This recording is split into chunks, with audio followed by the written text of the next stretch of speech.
sommes de retour pour Rendez-vous Matin avec mon invité ce matin, Christine Marchand. Bonjour.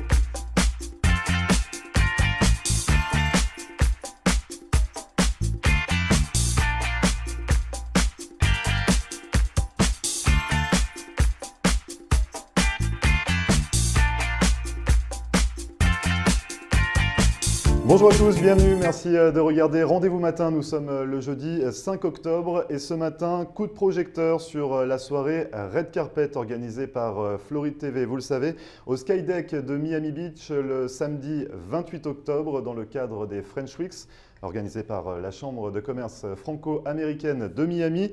Et ce matin, je reçois Vincent Tilloy qui s'occupera du bar avec son équipe lors de cette soirée. Vincent Tilloy qui a géré 17 restaurants pendant plus de 20 ans ici à Miami. Il viendra nous en parler et il développe actuellement un service de catering sur son yacht. On en reparle dans un instant. En seconde partie, c'est le DJ Pierre Zonzon qui me rejoindra.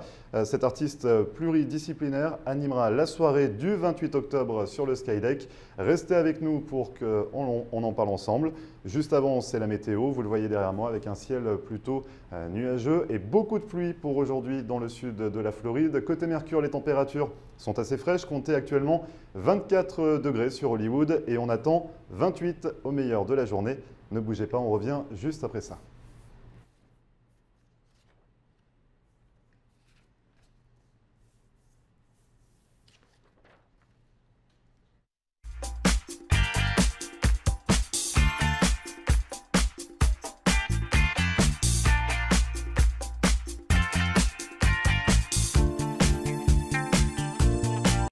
Voilà une brillante idée. Si votre lampe est cassée, si votre lustre de collection a besoin d'un recablage ou pour toute autre réparation de luminaire, ayez le réflexe The Light Switch. Avec plus de 30 ans de savoir-faire dans le domaine de l'éclairage, Philippe Bartolomucci saura donner une seconde vie à tous vos luminaires. Dans sa boutique installée à North Miami, vous trouverez des centaines de lustres et d'éclairages différents. Et si vous souhaitez une création unique pour votre intérieur, Philippe Bartolomucci, qui dispose également d'un véritable talent artistique, saura combler toutes vos envies. Cet architecte de la lumière sera à votre écoute afin de créer un lustre et des abat-jours sur mesure directement dans son atelier. Alors pour plus d'informations, n'hésitez pas à contacter Philippe Bartolomucci au 305 895 0264 ou à vous rendre directement dans sa boutique située à North Miami.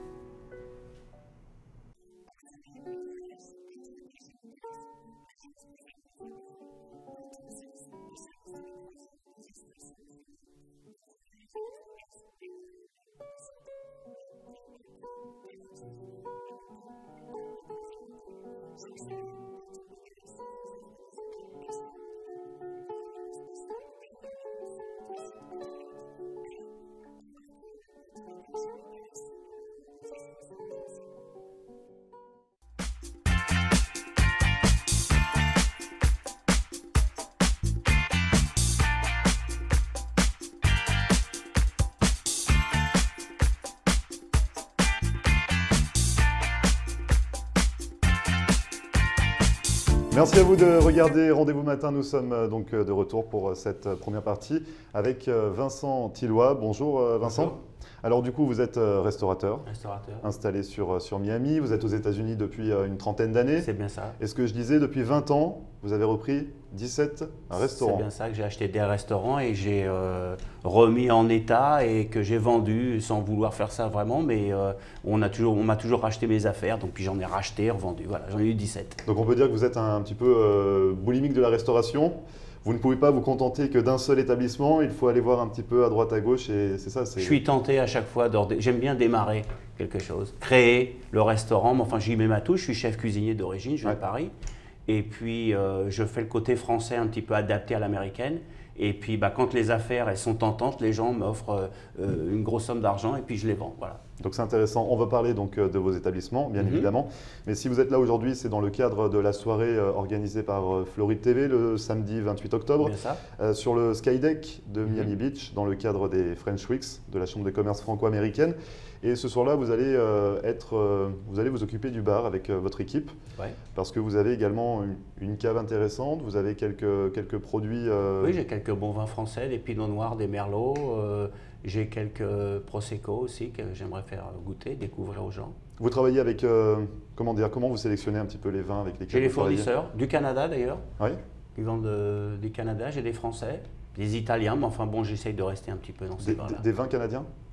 Ou non, des fournisseurs canadiens? Des fournisseurs canadiens. Je commençais à réfléchir aux vins canadiens. Je pensais à quelqu'un de canadien, c'est pour ça, mais non. Okay. Je ne sais pas s'ils ont des vins d'ailleurs. C'est la question que je me posais. Je me suis dit, au Canada, ils font du vin. Bon. Et du coup, donc, ce soir-là, on pourra découvrir des bouteilles que vous avez sélectionnées. Il y aura du vin français. Du vin français, forcément, bien sûr. La soirée française. Et donc dans les restaurants, vous le servez, ce vin aussi. Voilà. Il vous en reste deux actuellement au restaurant. J'ai deux restaurants actuellement. Vous avez le New Rock Café, sur Collins Avenue, 14e. Et puis j'ai le Chef Vincent qui est situé dans l'hôtel Lord Balfour sur la 3e et Ocean Drive. Et du coup, qu'est-ce qui vous a amené finalement aux États-Unis à vous occuper de autant d'établissements? Ça s'est fait tout de suite ou ça a été progressif? Ça s'est fait tout seul. Je suis chef cuisinier, donc à Paris, j'étais déjà à un bon niveau parce que j'étais 2 macarons Michelin. J'avais un traiteur à mon compte à 25 ans rue du Bac, à Paris, dans le 7e arrondissement. Puis je suis venu ici faire le salon de la gastronomie par curiosité. J'ai reçu un coup de soleil, c'était le mois de février, et je suis tombé amoureux de cette ville. Moi, parisien qui n'avait jamais quitté mon métro et la banlieue, je suis arrivé ici et je suis plus reparti, donc j'ai commencé à travailler, à m'adapter surtout, il faut savoir s'adapter. Oui, parce que quand on vient finalement pour un salon, on n'est pas préparé à, du tout, à se dire on va rester là. Donc, nous en France, on est quand même bien en avance au niveau de la gastronomie, de la restauration, et toujours on l'est. Et ici, c'est une clientèle différente, surtout à Miami, il y a beaucoup de touristes, donc pour leur faire découvrir des choses, c'est compliqué, ils restent un petit peu dans les mêmes plats, tout ça. Donc ça m'a mis 10 ans à pouvoir me mettre… Oui, c'est ça ne se fait pas tout seul non plus. Vous n'avez pas racheté autant d'établissements Non, j'ai dû 10 ans pour affûter mes couteaux. Et puis en 97 ou 98, je crois, j'ai ouvert ma première affaire. Avant d'avoir eu un succès restaurant ici, parce que j'ai ouvert en 88 le Café des Arts qui était situé sur Ocean Drive, un des premiers restaurants, qui en a permis à d'autres de s'établir. Et je me suis mis à mon compte 7 ans après, 97-98. Et Ocean Drive, Collins, vous avez des secteurs de prédilection? Je suis resté là. Ocean Drive, j'en ai eu 4. Collins, j'en ai eu une dizaine, je crois. Douzaine. Je suis resté là. Il y a un savoir-faire français qui a fonctionné à cet endroit-là? Parce que pour avoir, est-ce que tous les établissements, il y avait votre touche, vous étiez chef dans ces établissements? Est-ce que la cuisine… Non, j'ai formé les chefs parce que j'en ai jusqu'à 4 en même temps, 3 et 4, j'en ai toujours. C'est pas un après les autres, j'en ai 2, 3, 4, j'en vends un, j'en rachète un. Ou j'en reprends un que je rafraîchis, je mets des awnings, je change la cuisine, j'adapte la cuisine. Donc il y a toujours la touche française, mais le restaurant français ne peut pas se vendre, c'est difficile. À chaque fois que j'ai essayé, j'ai jamais pu. Donc il faut vraiment s'adapter, faire de l'italien, du continental. Donc pour un chef français, voilà, c'est ce que je voulais voir avec vous. Il peut y avoir, vous êtes chef français, mais votre restaurant peut avoir un style à l'italienne. L'italien se vend bien. On essaye de l'adapter, l'italien avec la touche française, parce que quand même, les Français, on sait cuisiner, mais il faut l'adapter à l'américaine, pour le marché américain et ici, touristes. Donc finalement, quand vous aviez 4 établissements en parallèle, il n'y en avait pas un qui se ressemblait. Enfin, il n'y en avait pas un qui ressemblait à l'autre plutôt. Du fait qu'une certaine cuisine se vend dans ce quartier-là, dans mes 4 restaurants, la cuisine était je pourrais dire, semblable, mais les mots et les noms changeaient. Mais c'est plus facile à gérer d'avoir la même cuisine dans 4 restaurants que d'avoir dans 4 différents. Mais c'est difficile de ne pas se faire de la concurrence à soi-même, finalement. Et dans le quartier où j'étais, il y a tellement de monde que la concurrence…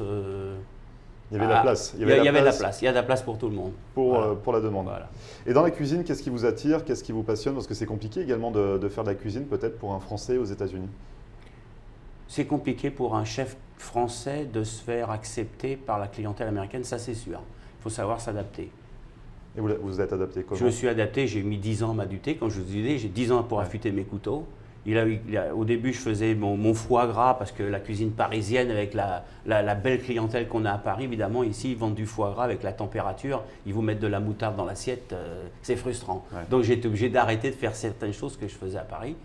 Et donc, il faut s'adapter, ça met du temps, il faut comprendre la clientèle. Et puis, il faut savoir où on reste en disant, moi, je suis chef, je veux faire ça et ça sera ça, rien d'autre. Ou alors, on veut gagner des sous et dire, voilà, je vais faire ce que la clientèle demande. J'ai su le faire, il faut s'adapter. La clé de la réussite, on donc, va dire. S'ils veulent un hamburger, ben, on peut le faire avec la touche française. S'ils veulent une lasagne à l'italienne, eh bien, on peut aussi la peaufiner et voilà. L'américaniser un petit peu. L'américaniser, on peut faire seafood lasagna, par exemple, et puis hop, voilà. Donc là, on le disait, vous avez encore 2 établissements. Est-ce que vous êtes...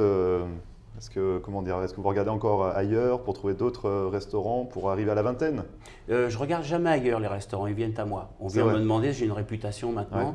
Donc quand il y a un endroit qui est libre ou ceci, j'ai toujours un ancien serveur ou un manager ou un cuisinier qui me dit tiens, je pense à toi, j'ai vu un restaurant.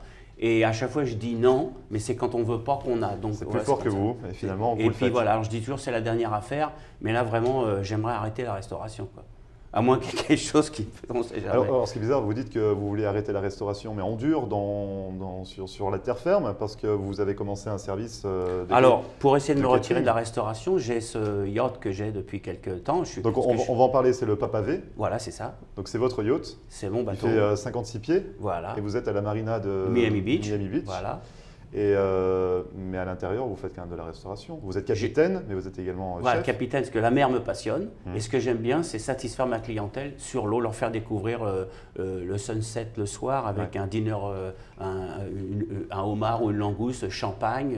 Et je fais des dîners sur mon bateau. Je peux prendre jusqu'à 12 personnes, mais je sors. La semaine dernière, j'étais à Bimini, j'ai emmené des jeunes à Bimini s'amuser sur la plage. Et on peut faire des hamburgers ou des trucs tout simples. On peut faire un cocktail. Et je fais ça depuis maintenant 3-4 mois.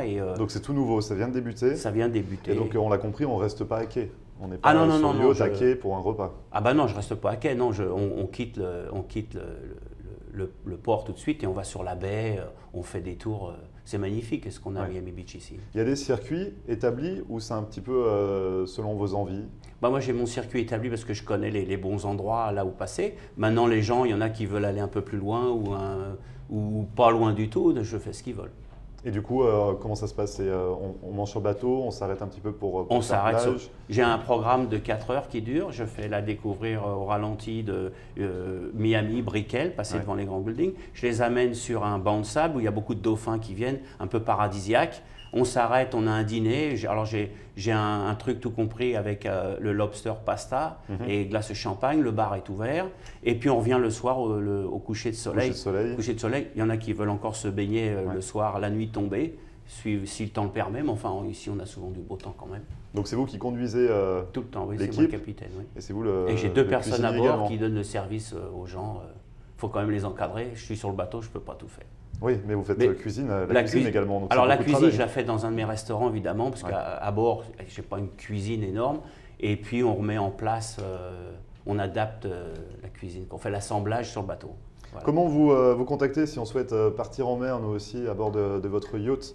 On peut vous appeler, c'est ça? Ah oui, j'ai mon téléphone et puis mon email, si vous voulez le Donc qui s'affiche en bas de l'écran, 305 335 08 71. Voilà. Toutes vos coordonnées s'affichent en bas de l'écran. Voilà, on vous appelle pour passer une réservation. Et sinon, dans tous les cas, on se verra le 28 octobre, le samedi 28, sur le toit du Skydeck à Miami Beach pour déguster vos vins. C'est bien ça. Vous nous avez bien fait envie, pardon. Ouais, mais c'est gentil. Merci beaucoup, Vincent. Merci, au revoir. Et on se voit à la fin du mois. Merci beaucoup. Merci, au revoir. Et vous ne bougez pas, on revient juste après ça.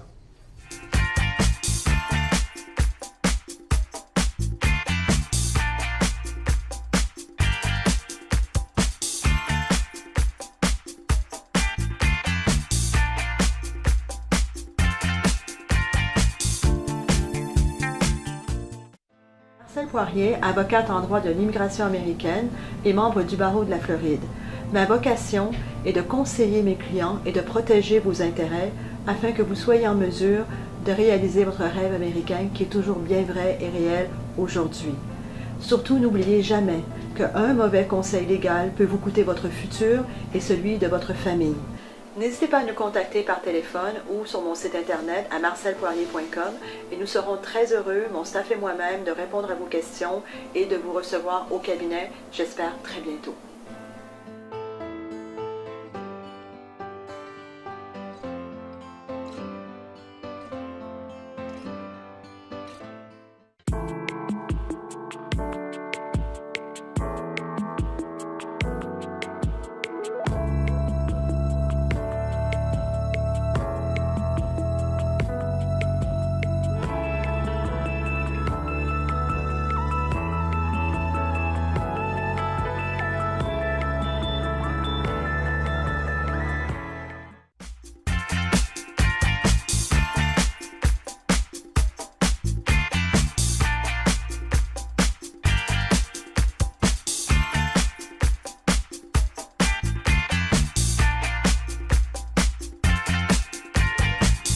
Merci à vous de regarder Rendez-vous matin pour cette seconde partie. On s'intéresse à la musique, à l'animation de cette soirée du 28 octobre sur le Skydeck de Miami Beach, la soirée Red Carpet dans le cadre des French Weeks, organisée par la Chambre de commerce franco-américaine de Miami. Donc cette soirée Red Carpet qu'on va animer, nous, Floride TV, avec Pierre Zonzon. Monsieur Zonzon, bonjour, bonjour Pierre. Bonjour Grégory, merci d'être venu. Je dis Monsieur Zonzon parce qu'on vous connaît, c'est votre nom d'artiste. C'est mon nom d'artiste, oui, parce que j'ai commencé il y a quelques années à produire des disques, beaucoup de covers, de remix, d'adaptations. Donc on va parler justement de votre métier, de votre fascination pour la musique, mais c'est vous qui allez animer une bonne partie de la soirée que l'on organise donc sur le Skydeck de Miami Beach le 28 octobre. Ouais. Vous allez être le DJ derrière les platines, c'est ça? Ça va se passer comment pour vous? Oui, je vais amener mon équipement et puis je vais jouer, voir un peu la clientèle. À mon avis, il y aura beaucoup de francophones et aussi d'américains.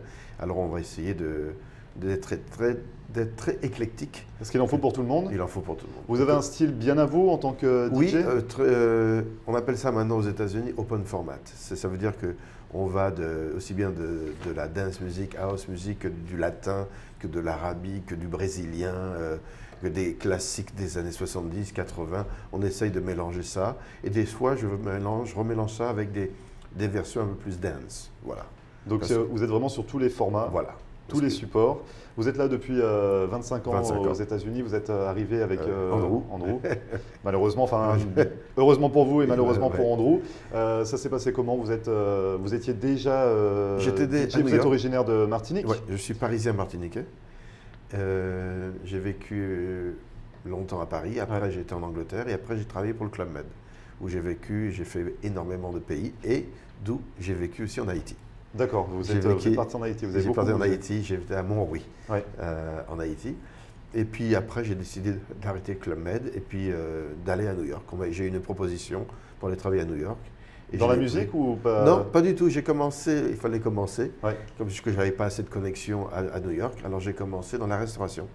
Et qu'est-ce qui vous a amené finalement à la musique, à vouloir devenir DJ? Parce que finalement, on ne s'improvise pas vraiment DJ. Oui, ça a toujours été un rêve.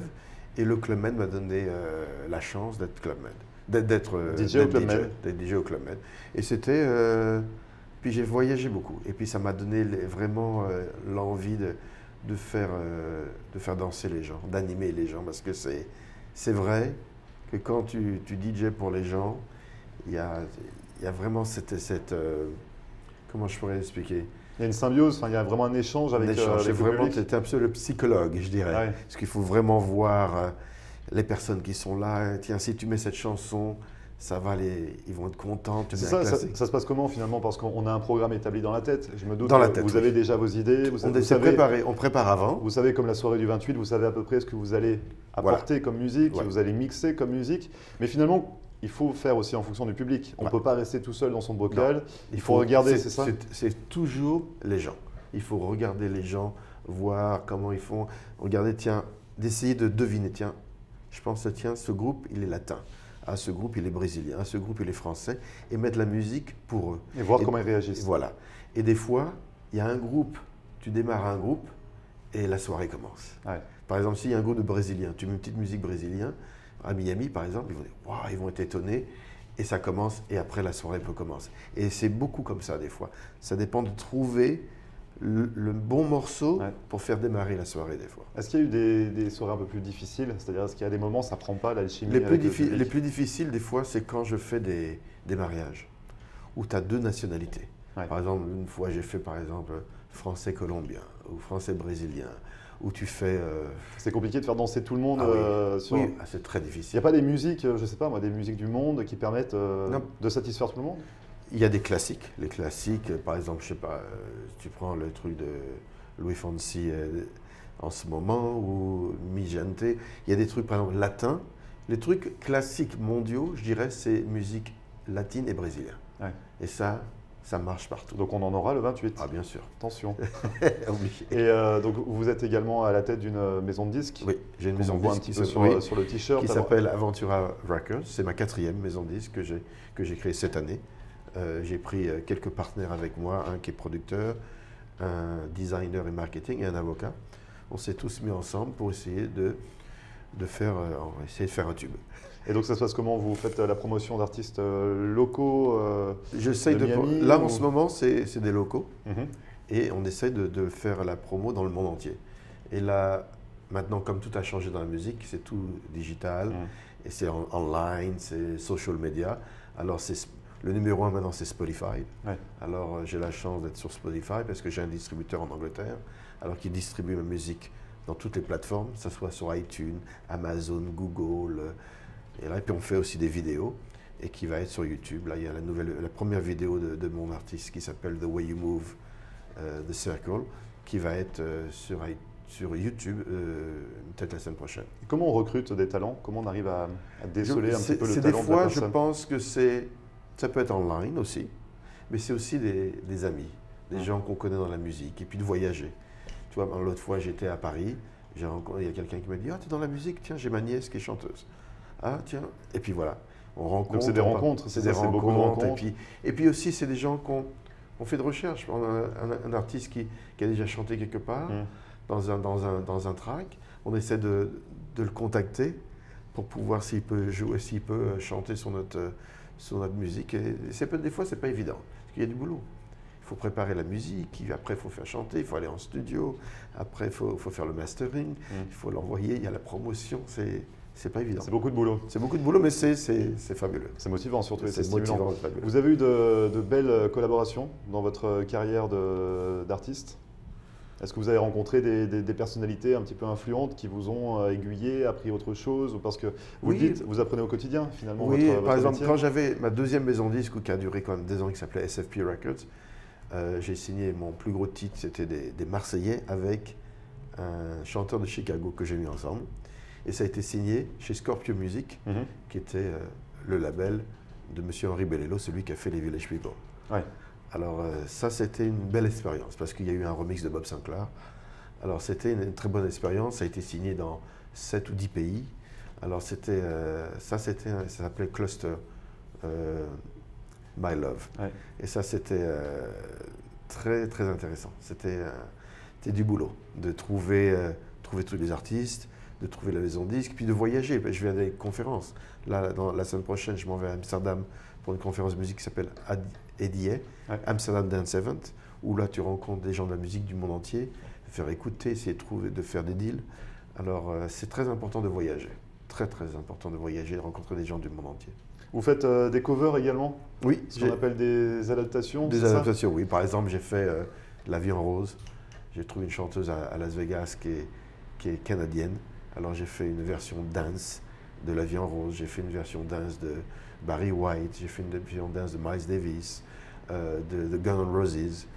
C'est des envies personnelles, c'est-à-dire oui, que c'est des commandes? Ça a été personnel. Parce que quand je DJ, j'ai trouvé que des fois il n'y avait pas assez de musique comme ça, alors j'ai décidé d'en faire. Et puis alors comme ça. Puis je fais aussi on appelle ça des bootlegs, que je jouerai le 28 par exemple, j'ai remixé. Des bootlegs, on prend la voix, on la remixe, mais on n'a pas l'autorisation. C'est ça, en fait, c'est ce que j'allais vous demander, en fait, au niveau des autorisations, ça se passe comment? Par exemple, quand on fait des bootlegs, par exemple, j'ai fait un que je jouerais France Gall, on a pris France Gall, et avec mon partenaire, on a fait une version dance. Mais on n'a pas l'autorisation de le faire, alors je le joue. Je ne le mets pas sur l'Internet, je ne peux pas le mettre sur l'Internet. Mais c'est autorisé de le jouer? Ah, je peux le jouer. On n'a pas de problème. Non, pas le jouer. Je le joue, mais j'ai pas le droit de le diffuser. Ouais. Le truc. De faire la promotion sur Internet. Voilà, j'ai pas le droit de faire ça ailleurs. parce que j'ai pas encore l'autorisation. On verra. C'est plus personnel et je sais que les gens, ils adorent. Ouais. J'ai fait aussi Charles Aznavour, formidable, que j'adore, ça c'est personnel. Et voilà, des trucs comme ça. Mais il y a des trucs où j'ai eu l'autorisation, par exemple La vie en rose, où j'ai fait rechanter. Ça, on a le droit. Ça, on a le droit. Parce que c'est sur Internet, Ouais. vous allez sur Spotify, vous allez Donc sur... c'est un remix. C'est un remix. On peut dire un remix. Un remix. Moi, j'appelle ça un cover, mais c'est un remix, adaptation, c'est... Voilà. Et pour cette soirée du 28, quel sera le thème que vous avez imaginé pour l'instant? Je pense que je vais être très, très international. Ça veut dire que aussi beaucoup de Français, mais aussi des trucs américains, mais je vais rester plutôt international, plutôt français, brésilien, latin, un peu d'arabique, parce que j'aime bien, et des beaux trucs, un peu turc, parce que maintenant, j'ai eu l'occasion d'aller en Turquie, et je retourne en Turquie dans 2 semaines. Je vais jouer à Istanbul, dans un restaurant qui s'appelle Sunset Grill, où ils m'ont ramené pour la 2e fois. Alors j'aime bien les trucs turcs aussi. J'ai fait quelques bootlegs turcs aussi. Alors c'est intéressant. À découvrir. Voilà. Et ça se passe comment en fait? On prend la version, quand on est DJ, ça se passe comment en fait? On prend la version originale de la musique, qu'on diffuse, qu'on remixe en live, ou vous avez déjà des remixes enregistrés? Non, toute la musique est déjà enregistrée. C'est des morceaux que soit j'achète, soit sur Beatport ou sur Tracksource ou sur iTunes, j'achète de la musique et je joue ça. Il y a des musiques que je fais avec mes producteurs et ça prend du temps.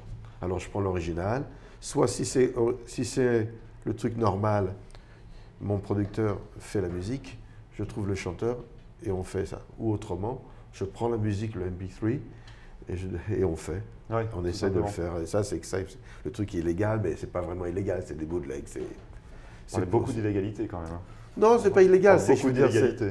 Non, c'est pas vraiment illégal. C'est juste, on essaye de faire une nouvelle version que la maison de disque originale n'a pas pensé, par exemple. Et que si on demande, ça va prendre trop de temps.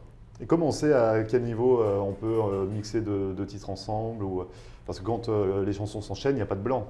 Non. On est d'accord. Alors, c'est avec le BPM, le beat per minute. Il faut que ça soit... Vous avez l'oreille pour savoir à quel moment vous enchaînez les 2 titres. Voilà, mais comment on sait que 2 titres se marient bien et s'enchaînent? Alors maintenant, il y a aussi des programmes maintenant avec de key. Par exemple, je dirais par exemple B majeur, Mi majeur avec la même sonorité pour que ça s'enchaîne parfaitement. Donc vous avez l'oreille... C'est l'oreille musicale et puis c'est l'oreille musicale, c'est à l'oreille. Et des fois, à force, au bout des années... C'est un automatisme? C'est automatique, ouais, c'est automatique. Et puis bon, il faut bosser, il faut écouter les chansons avant. J'ai beaucoup de boulot avant aussi. J'ai beaucoup de travail avant, parce qu'il faut écouter les musiques, voir qui va se marier avec quoi, il faut les catégoriser, il y a du boulot. Il y a beaucoup de boulot en amont. Je ne vais pas vous retarder. Je vois que vous avez beaucoup de boulot, beaucoup de déplacements également avant la soirée du 28. On se retrouvera donc le samedi 28 octobre sur le toit du Skydeck de Miami Beach pour cette soirée Red Carpet. Merci beaucoup Pierre, Monsieur Zonzon, d'être venu sur notre plateau et on se revoit à la fin du mois. Merci Gabriel. Merci Flair TV. Merci. Et vous ne bougez pas, on revient juste après ça.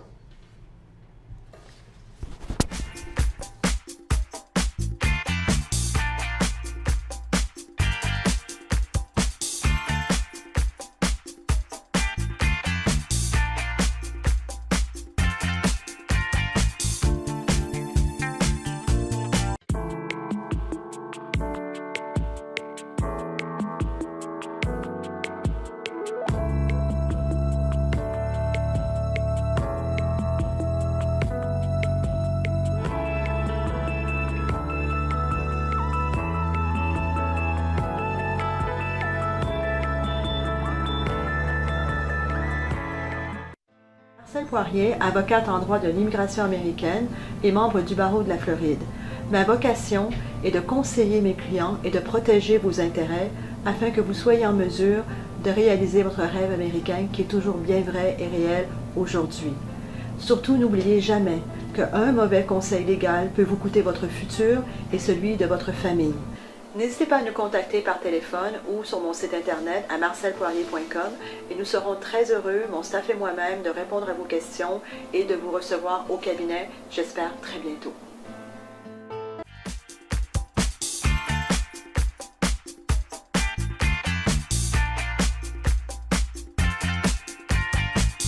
Merci à vous d'avoir suivi Rendez-vous Matin, c'est fini pour aujourd'hui. Cette émission, vous le savez, est à retrouver en podcast sur notre page Facebook floride.tv. Contactez-nous également à l'adresse floride.tv@gmail.com si vous souhaitez des informations concernant notre soirée du 28 octobre sur le Skydeck de Miami Beach dans le cadre des French Weeks organisés par la Chambre de commerce franco-américaine. D'ici là, je vous souhaite une excellente journée et on se retrouve demain dès 9h pour une nouvelle émission. Très bonne journée et à demain.